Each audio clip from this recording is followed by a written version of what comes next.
हे धर्मजागरण महोत्सव या ठिकाणी साकार झाला ते विश्वनाथ महाराज वारिंगे, सर्व प्रमुख कार्यकर्ते, उपस्थित सर्व बंधू आणि भगिनींनो, मला असं वाटलं होतं महाराज उखलीकर महाराजांच्या वाणीने सगळ्यांच्या विचारांची उखळी भरली का, ती भरून ओसंडून व्हायला लागली म्हणून कदाचित सगळे पाठीमागे जेवायला लागले. आज आनंद ह्या गोष्टीचा आहे महाराज, या कार्यक्रमाचा स्वागताध्यक्ष पद मला मिळालं आणि मी या सगळ्या सहकार्याला धन्यवाद देतो. विशेषतः वारिंगे महाराज माझ्याकडे 6 महिन्यापूर्वी आले.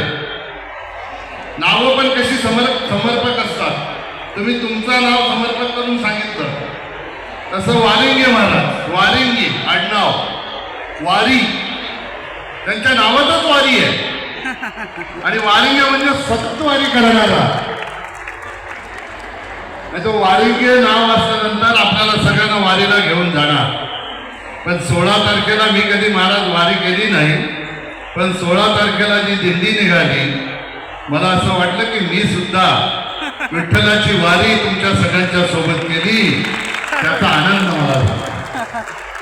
आपण या ठिकाणी सांगितलं शासनाने काही मदत केली का, 50 लाख दिले का?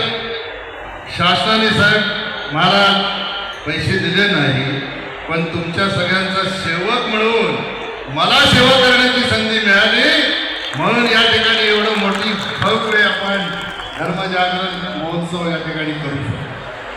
आणि म्हणून मला असं वाटतंय की माझ्या डाव्या बाजूला बसलेल्या उभ्या असलेल्या आमच्या ज्या माता भगिनी आहेत यांना तर वाकून असं धन्यवाद दिले पाहिजे, त्यांच्या चरणावर नतमस्तक झालं पाहिजे.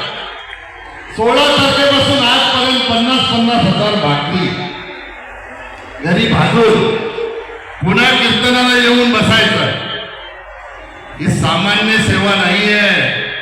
आणि म्हणून कदाचित विठू माऊलीला, ज्ञानेश्वर माऊलीला माऊली का म्हणतात त्याचे साक्षात रूप आहे. या माऊल्या आमच्या विठू आणि ज्ञानेश्वर माऊलीच्या रूपाने या ठिकाणी अवतरले.